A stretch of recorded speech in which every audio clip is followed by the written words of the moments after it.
Arnold से मिलिए। उसने ग्रैंड कैनियन से स्केटबोर्ड पर जंप करने का सोचा और उसे एक दिन में 10 मिलियन व्यूज मिल गए।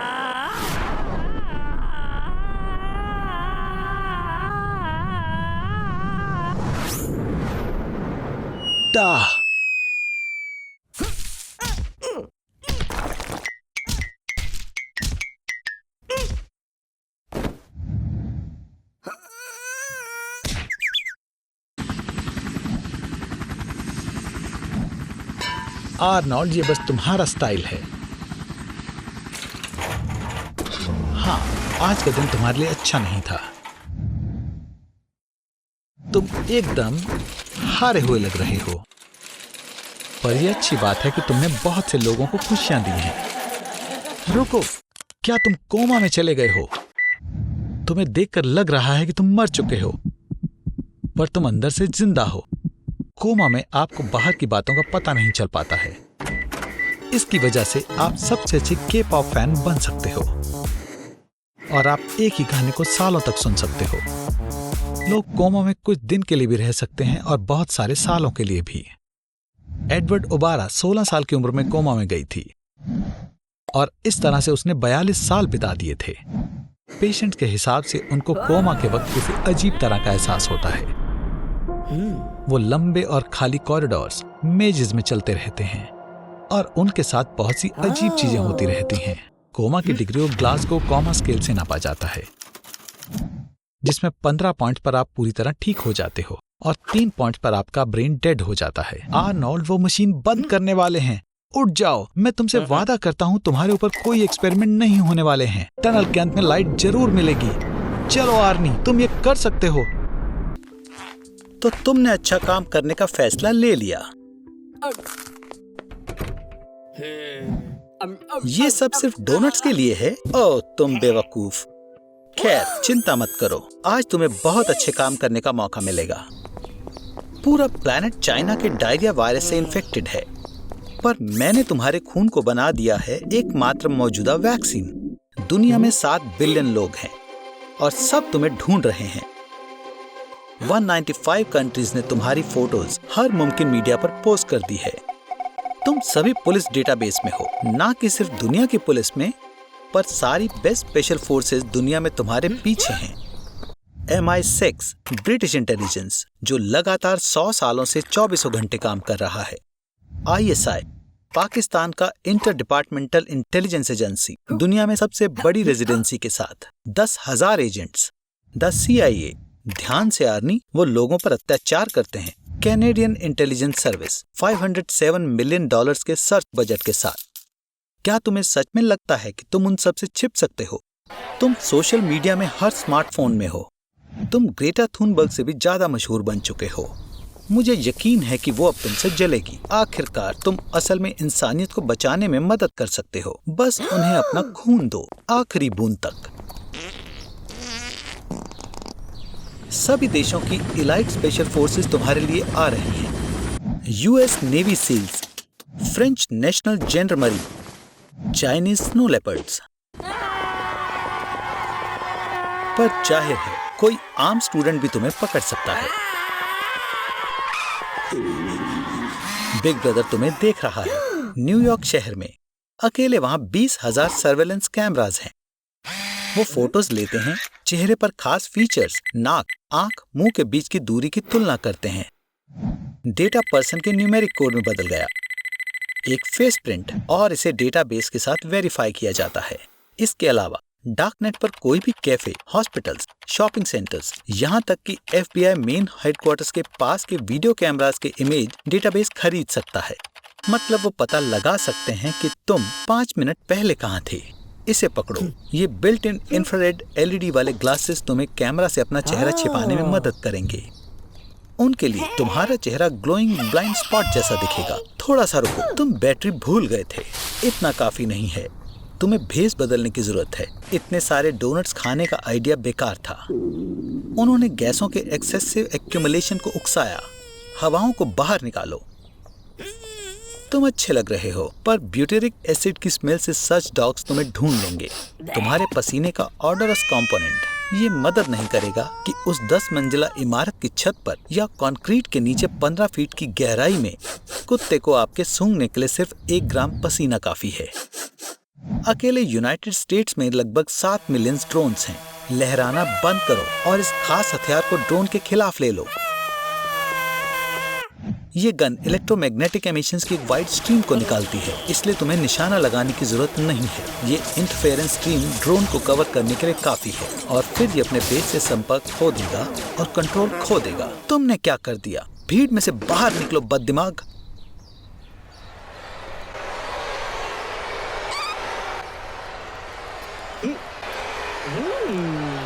खैर, तुम्हें किस करनी होगी?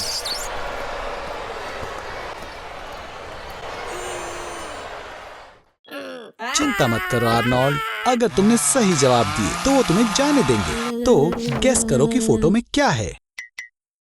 गलत। और इसमें नहीं। सही से करो यार। इस तरह के एक्सपेरिमेंट 1950 में यूएसए में किए गए थे। उनका गोल था सोल्जर्स में अनोखी एबिलिटीज डालना ताकि वो कोल्ड वॉर में बढ़िया तरीके से लड़ पाएं। टेस्ट के लिए एलएसडी दिया गया क्योंकि एलएसडी न्यूरल कनेक्शन की एक्टिविटी को बढ़ाता है। आर्नोल्ड, अपने आप को संभालो। रैट भी उससे तेज सीखता है। खैर, ये सच है, ये कोई नॉर्मल रैट नहीं है। उसके दिमाग में एक चिप है। साइंटिस्ट ने 2013 में नर्व इम्पल्स को ट्रांसमिट करना प्रूव किया था। रैट अलग अलग शहरों में थे, लेकिन उन्होंने एक साथ काम किया, उनके दिमाग में लगे इलेक्ट्रोड और इंटरनेट की बदौलत। ऐसा लगता है कि इलॉन मस्क एक साथ टेलीपैथी डेवलप करने के सभी अलग अलग तरीकों को अपनाने की कोशिश करने लगा है। आर्नोल्ड, रुको, तुमने अभी तक अपनी नई स्किल आजमाई नहीं है दोस्त। माइंड रीडिंग के बहुत फायदे हैं।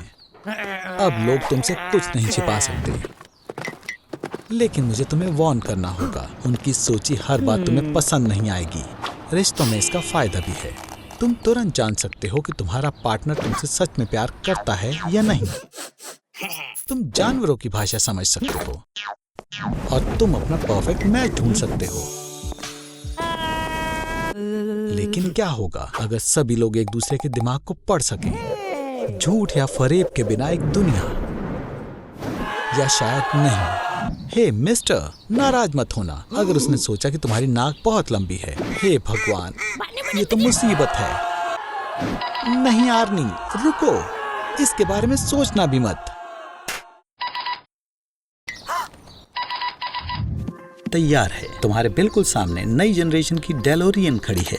मैंने इस टेस्ला को अपग्रेड किया है ताकि तुम ना सिर्फ एक से दूसरी सिटी जा सको बल्कि दूसरे साल में भी जा सको, जैसे कि 1986 में।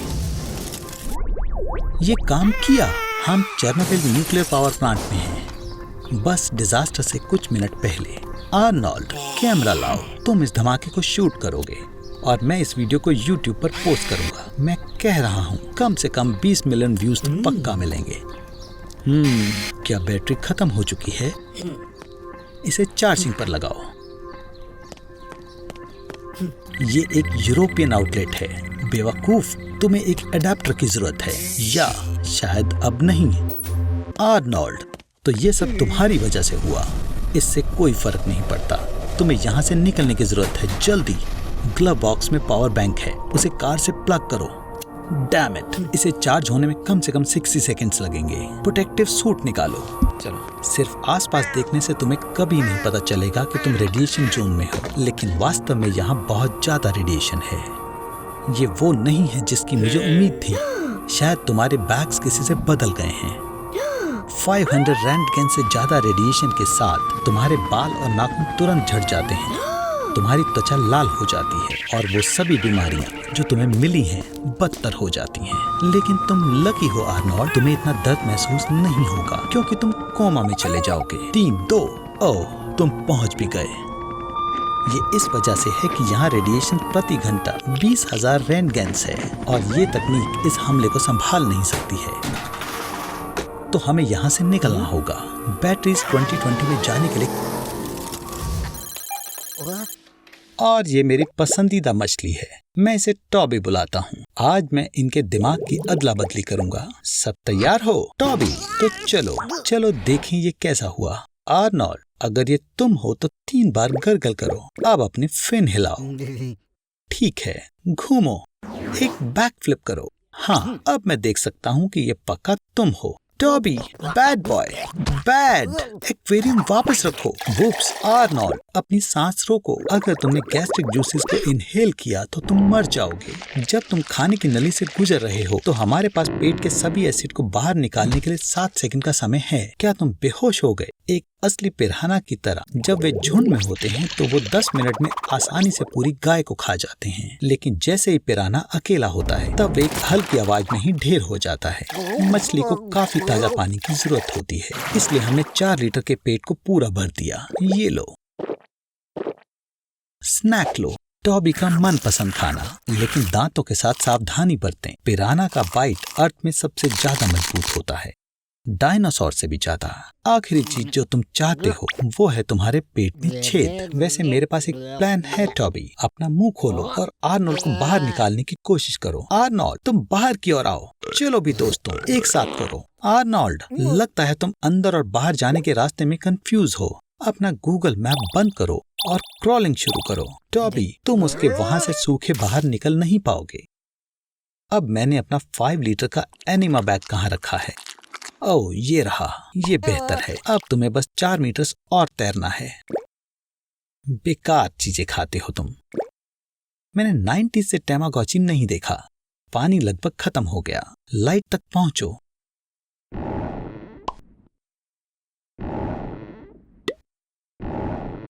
मैंने थोड़ा अलग प्लान किया था, लेकिन ये भी अच्छा रहा, है ना आर्नोल्ड?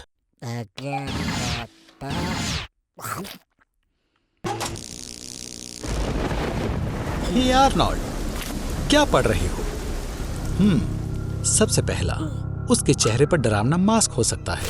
ओह आर्नी, क्या तुम वाकई इसे अकेले पार्क में पढ़ना चाहते हो? मैनिएक का दूसरा साइन, उसके हाथ में चाकू या और भी हथियार हो सकते हैं। क्या तुम वाकई तीसरा साइन जानना चाहते हो? मैनिएक के पास बहुत बड़ा सिलिकॉन। रुको, ये नहीं है। वो हमेशा बिना किसी वार्निंग के हमला करता है। अपनी जान बचाने के लिए लड़ो आर्नोल्ड। किसी तरह उस मैनिएक का ध्यान भटकाने की कोशिश करो और भाग जाओ। कोई बात नहीं, तुम्हें किसी पब्लिक प्लेस पर दौड़ना चाहिए और लोगों का ध्यान अपनी ओर खींचना चाहिए। कोई जवाब क्यों नहीं दे रहा? साइकोलॉजिस्ट कहते हैं, मदद मांगने की बजाय फायर फायर चिल्लाओ। इस तरह लोग तुम्हें जल्दी से नोटिस करेंगे। पुलिस को बुलाना एक अच्छा आइडिया है। अब तुम्हारी डेथ के 48 घंटे बाद वो जरूर तुम्हें ढूंढना शुरू कर देंगे। मजाक था। उनके आने तक इंतजार करो। और जिम का समय भी खत्म हो गया है। ऐसा लगता है कि तुम बच निकलने में सफल रहे, लेकिन अभी खुशी मनाने में जल्दबाजी ना करो। कुछ मैनिएक महीनों तक अपने शिकार की तलाश करते हैं और पता लगा लेते हैं कि वो आगे कहाँ जाएंगे। वैसे अंधेरी गलियां छुपने के लिए एक बुरी जगह है। ऐसा लगता है कि कुछ भी तुम्हारे काम नहीं आएगा, सिवाय खैर शायद एक चीज काम आए। अपने आप को उस मैनिएक की तरह बना लो। मैनिएक के इरादे अलग अलग हो सकते हैं। कुछ को पावर चाहिए, बाकी अपने भ्रम में ही जीते हैं, और कुछ अपने आप को सोसाइटी के प्योरीफायर मानते हैं। लेकिन बिल्कुल वो सभी बहुत अकेले और चोट खाए हुए होते हैं। तो अगर आप उस मैनिएक के साथ अच्छा बर्ताव करते हैं तो उम्मीद है कि आप जिंदा रह सकते हैं। हाँ, आपको कुछ बहुत डरावनी चीजों को सहना होगा और उसके पागल आइडियाज को सुनना होगा, लेकिन किसी दिन ये खत्म हो जाएगा। जरूरी बात यह है, कभी भी अपने असली इमोशंस ना दिखाएं। आर्नोल्ड, उठो, मेरे पास तुम्हारे लिए एक सरप्राइज है। जरूर तुम जानते होगे कि मैं तुम्हारे सोशल फोबिया से लड़ने में तुम्हारा साथी हूँ, तो मैंने तुम्हारी मदद के लिए तुम्हें लोगों से दूर ले जाने की सोची थी। साफ साफ बोलूं तो माउंट एवरेस्ट के ऊपर। इस पहाड़ का दूसरा नाम चोमुलुंगमा है और वो इस प्लेनेट अर्थ का सबसे ऊंचा पॉइंट है। वैसे बस बता रहा हूँ, पर तुम्हें मुझे $50,000 देने हैं। ये वहाँ तक जाने का एवरेज प्राइस है। वहाँ ऊंचाई पर गुजारा करने के लिए तुम्हें टॉप लेवल के सामान की जरूरत पड़ेगी, क्योंकि वहाँ बहुत कम ऑक्सीजन और ठंड होती है। नीचे जाओ जल्दी, कम से कम 1 किलोमीटर तो जाओ, जल्दी करो आर्नोल्ड। पर जितना धीरे हो सके उतना धीरे उतरना। वहाँ सामान्य ऑक्सीजन की सिर्फ 1/3 ऑक्सीजन होती है। अपनी ताकत बचाने की कोशिश करना। हवा की कमी की वजह से दिमाग भी समय का अंदाजा सही नहीं लगा पाता। 3 घंटे में सिर्फ 5 मीटर से उतरना मुझे तो काफी धीरे लग रहा है। किस्मत से ऊपर हवा भी 200 मीटर प्रति सेकंड तक पहुंच जाती है और उससे हमें मदद मिल सकती है। तुम बस 3 मिनट में 8 किलोमीटर उड़कर चले जाओगे। पर सावधान रहना, तुम्हारे रास्ते में चट्टानें आ सकती हैं। तुम्हारी किस्मत अच्छी थी, तुम कचरे में आकर गिर गए। एवरेस्ट के यात्री पहाड़ पर इतना कचरा छोड़ जाते हैं कि सरकार ने 1 किलोग्राम कचरा इकट्ठा करने पर $2 का इनाम रखा है।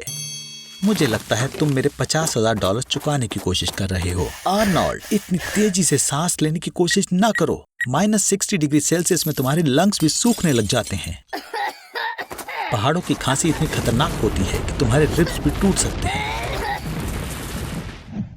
मुझे माफ करना आर्नोल्ड, पर क्लाइंबर्स माउंट एवरेस्ट से लाशों को नहीं हटा सकते। ये नामुमकिन है। इसके बजाय वो लाशों का इस्तेमाल माउंटेन पीक की ऊंचाई नापने के लिए करते हैं। खैर आर्नोल्ड, कम से कम तुम्हें कुछ जरूरी काम करने को तो मिला।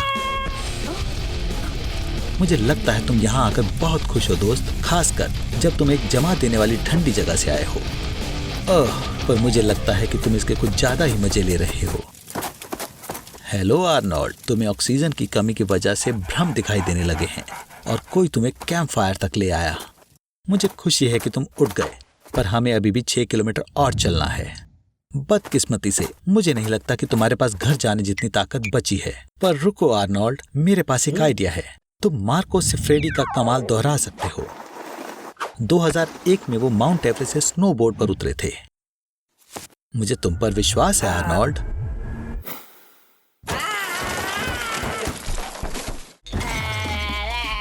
हे, मैं देख सकता हूँ कि लेट नाइट बियर बैश बहुत अच्छा रहा, पर भूलना मत, सुबह तुम्हें 60 से भी कम IQ वाले यूट्यूबर्स की कॉन्फ्रेंस में जाना है। और अगर तुम लेट हुए तो फिर तो अपना करियर खत्म समझो।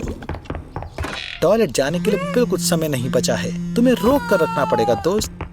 तुम्हारा ब्लैडर 150 to 200 मिलीलीटर फ्लूइड तो आराम से रोक सकता है, पर 400 से 500 मिलीलीटर तक बढ़ने के बाद तुम्हें प्रेशर महसूस होने लगेगा। तुमने जरूर बहुत पी होगी। लगता है बॉस बुरे मूड में है और जाहिर है कि वो किसी को भी बाथरूम ब्रेक नहीं लेने देंगे। फ्लूइड किडनीज में एब्जॉर्ब हो जाता है, फिर वो यूरेटर के जरिए ब्लैडर में आता है। हो सकता है तुम्हें थोड़ा स्ट्रेस हो रहा हो आर्नोल्ड, क्योंकि अब तुम्हें अपना पी अपनी मसल से रोकना होगा। बेहतर होगा तुम हंसो ना आर्नोल्ड, ना ही छींको ना खांसो, कुछ भी ऐसा जिससे मसल्स कमजोर पड़े और शायद तुम लीक करना शुरू कर दो। हुर्रे, ब्रेक टाइम, तुम बच गए। एक आम इंसान दिन में 6 या 7 बार पी करता है। ओह, तुम्हारी किस्मत खराब है आर्नोल्ड। पुराने जमाने में तहजीब का ध्यान रखते हुए लोगों को खुले में पी करने की इजाजत थी और आदमियों और औरतों के टॉयलेट्स के बीच में बंटवारा 1792 में लाया गया। ठीक है, ब्रेक खत्म दोस्त, अब प्रेजेंटेशन देने की बारी तुम्हारी है। अगर तुम इसे ज्यादा देर तक रोकोगे तो तुम्हारा ब्लैडर फूल सकता है ताकि तुम और ज्यादा पी इकट्ठा कर सको, पर यह खतरनाक हो सकता है। तुम्हारे यूरिन के बैक्टीरियाज और एसिड वापस ऊपर किडनीज तक पहुंच सकते हैं, जिससे सिस्टाइटिस और पाइलोनेफ्राइटिस हो सकता है। आर्नोल्ड, लगता है सब लोग तुम्हारी कंपनी पॉलिसी से नाराजगी से सहमत हैं। चलो भी आर्नोल्ड, मुझे पता है तुम और देर तक रोक सकते हो, बस 50 बातें और फिर तुम आजाद हो। खैर, बस हुआ, अब घर जाने का समय है। और आर्नोल्ड, मैं तुम्हें सलाह दूंगा कि ज्यादा मूवमेंट मत करना। अगर तुम्हारा ब्लैडर इतना फुल है तो वो फट भी सकता है। 20 जुलाई को आर्नोल्ड एक अंतरिक्ष यात्रा में गया था। 27 तारीख को वापस आने के बाद उसने पाया कि धरती पर एक भी आदमी नहीं बचा। सब कुछ गलत हो गया है। टेलीफोन्स और माइक्रोवेव्स काम नहीं करते। ऊबर को साइकिल और हॉर्स ड्रान कार्ट में बदल दिया गया है। घरों में लैंप्स की बजाय फिर से मोमबत्तियां जलाई गई हैं। ऐसा इसीलिए है क्योंकि जिन जगह में ज्यादातर लड़के काम करते थे वो अब रुक गए हैं। आर्नोल्ड, तुम क्यों भाग रहे हो? हर दिन तुम्हारा शरीर 70 मिलियन स्पर्मेटोजोआ पैदा करता है। तुम हर रोज 8 औरतों को फिजिकली स्टाइल कर सकते हो। पर जब से काफी लड़कियों ने तुम्हें छूने से मना किया है, तब से ये फैसला किया गया है कि एग सेल्स में नकली तरीके से सीड डाला जाए और इसीलिए प्रेग्नेंट वुमेन की संख्या बढ़कर 15 मिलियन हो गई है। अब तुम कार्डिशियन सिस्टर से भी ज्यादा पॉपुलर हो। अब तुम नेशनल इम्पोर्टेंस का मैटर बन गए हो। लड़कियां आपको खुश करती हैं और तुम्हारा ध्यान रखती हैं। पर इसकी एक बुरी साइड भी है। तुम एक कैदी हो और तुम्हें देश छोड़ने या अपनी जिम्मेदारी से बचने का कोई अधिकार नहीं है। तुम्हारा सीट दुनिया में किसी भी कीमती मेटल से ज्यादा कीमती है और जल्द ही तीसरा विश्व युद्ध होगा। ये सब खत्म हो जाएगा। हे, तुमने कार कहाँ से ली? आर्नोल्ड, तुमने लगभग उस पक्षी को मार दिया था। अब तुम्हें इस महिला के लिए एक टैक्सी बुलानी होगी। सौभाग्य से ये एक स्पैरो थी, ना कि एक ईगल। लगता है तुम्हारे फोन ने यूनाइटेड स्टेट्स की सारी टैक्सीज एक जगह पर ही बुला ली। यूएसए में 2,30,000 लोग टैक्सी ड्राइवर्स रजिस्टर्ड हैं। उनमें से आधे से ज्यादा उबर ड्राइवर्स हैं। ये सभी गाड़ियां 800 किलोमीटर का लंबा ट्रैफिक जैम कर देंगी। न्यूयॉर्क स्टेट का 1/3 पैरालाइज्ड हो जाएगा। सामान्य मात्रा से दुगना पॉल्यूशन होने की वजह से सड़कों पर सांस लेना मुश्किल हो जाएगा और इस वजह से आपको खांसी होगी, उल्टी जैसा महसूस होगा और शायद स्ट्रोक भी आ जाए। एक एम्बुलेंस पर उम्मीद ना लगाएं क्योंकि ये तुम्हें नहीं बचा पाएगी, या बाकी के 3,000 मरीजों को जो हर दिन एम्बुलेंस बुलाते हैं। तुम एक मौका ले सकते हो और सबवे लेकर हॉस्पिटल जा सकते हो, लेकिन आमतौर पर अपनी कार चलाने वाले 60 लाख लोग पहले से ही सबवे में हैं। तो आज वहाँ तकरीबन 11 लाख गुस्सैल, नकचढ़े और लेट लोग हैं। हे, ये ही है जिसने ट्रैफिक जैम किया। क्रिमिनल्स शहर की आधी दुकानों में चोरी कर चुके हैं क्योंकि पुलिस चोरों तक पहुंच नहीं पाई। आर्नोल्ड, मुझे लगता है बेहतर होगा तुम ये देश छोड़ दो। क्या तुम इस बात से हैरान हो कि प्लेन में सिर्फ तुम ही इकलौते पैसेंजर हो? ये बोइंग 767 दुनिया की सबसे खतरनाक एयरलाइन मानी जाती है। 2003 में कंपनी की स्थापना के ठीक बाद लैंडिंग के दौरान इसका एक प्लेन रनवे से उतर गया था। यात्रियों को कई चोट आई, पर सौभाग्य से सभी बच गए। फिर दोबारा कुछ समय बाद लैंडिंग से आधे घंटे पहले इसका एक प्लेन रडार से गायब हो गया। 2 दिन की खोज के बाद पता चला कि वो पहाड़ से टकरा गया और बोर्ड पर सवार 104 लोगों में से सिर्फ माइक्रोब्स बचे थे। प्लेन का पहला नियम, हमेशा खुद को बकल अप करें। एयर डेंसिटी लगातार बदल रही है। कल्पना कीजिए, गर्मी का मौसम है, आप एक मैदान के ऊपर से उड़ रहे हैं और प्लेन में गर्म हवा चल रही है। फिर अचानक मैदान खत्म हो जाता है और आप एक ठंडी झील के ऊपर आने लगते हैं। गर्म हवा अचानक प्लेन को प्रभावित करना बंद कर देती है और आप जाने लगते हैं। टर्बुलेंस प्लेन को हिला देगी और इसे 3 मीटर नीचे गिरा सकती है और ये सब 800 किलोमीटर प्रति घंटे की स्पीड से हो रहा है। अगर आपने 2G लोड के दौरान बेल्ट नहीं बांधी हुई तो आप बस गए। आपकी सीट या प्लेन के साथ होने वाली हर एक टक्कर आपकी पसलियां तोड़ देगी, बाजुओं को मोड़ देगी, आपकी खोपड़ी तोड़ देगी। Holy shit! रेयरफाइड गैस जो इंजन से बाहर निकलती है, बिजली को जमीन पर किसी भी चीज की तुलना में अपनी तरफ ज्यादा अट्रैक्ट करती है। सबसे दिलचस्प बात यह है कि बड़े प्लेन अक्सर खुद बिजली बनाते हैं। तेल से सैकड़ों हजारों एम्प्स का इलेक्ट्रिकल डिस्चार्ज बादलों में और नोज से जमीन पर फैलता है। बिजली विंडशील्ड को तोड़ सकती है और बोर्ड पर सभी इलेक्ट्रॉनिक्स को डिसेबल कर सकती है। पकड़े रहो आर्नोल्ड, लैंडिंग आपकी आंटी के गधे के खूंटे से भी ज्यादा खतरनाक होगी। हे भगवान आर्नोल्ड!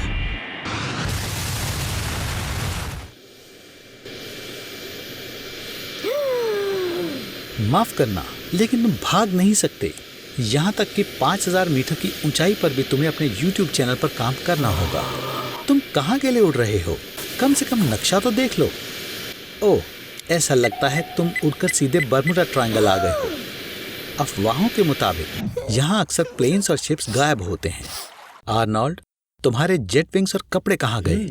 ऐसा लगता है अफवाहें सच थी और तुम भी गायब होने वाले थे। बर्मुडा ट्रायंगल में हो रही अजीब चीजों को साइंस नहीं समझती। हालांकि कुछ नॉन साइंटिफिक कहानियां हैं। उनमें से एक ये है कि यहाँ जो भी गायब होते हैं वो दूसरी मिलती जुलती दुनिया में चले जाते हैं। देखो, यहाँ सब कुछ थोड़ा अलग है। तुम इस कुत्ते को भी अजीब दिख रहे हो। जैसे कि तुम देख सकते हो, तुम्हारा घर भी काफी बदला हुआ है। मैं तुम्हें वहाँ सावधान रहने की सलाह देता हूँ। आर्नोल्ड से मिलो। ये है आर्नोल्ड, हालांकि दूसरी दुनिया वाला। वो तुमसे ज्यादा कामयाब है और स्टाइलिश मूछें भी हैं, और लगता है कि उसे तुम बिल्कुल पसंद नहीं आए। एक और कहानी के अनुसार बर्मुडा ट्रायंगल के नीचे अटलांटिस का एक पुराना शहर है। पूछना भी मत, क्योंकि मुझे नहीं पता कि पुराने अटलांटिस के लोगों को इन प्लेन्स और शिप्स की क्या जरूरत थी, लेकिन पुराने रीति रिवाज कठोर हैं।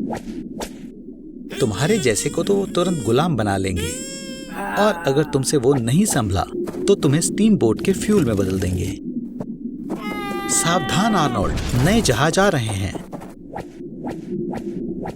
एक और थ्योरी है, बर्मुडा ट्रायंगल में जो भी कुछ हो रहा है वो एलियंस की वजह से होता है, और शायद वो व्हीकल्स को इंसानों की टेक्नोलॉजी पढ़ने के लिए ले जाते हैं, या अपने म्यूजियम में रखने के लिए। जरा देखो तो उनके म्यूजियम में कितना सामान है।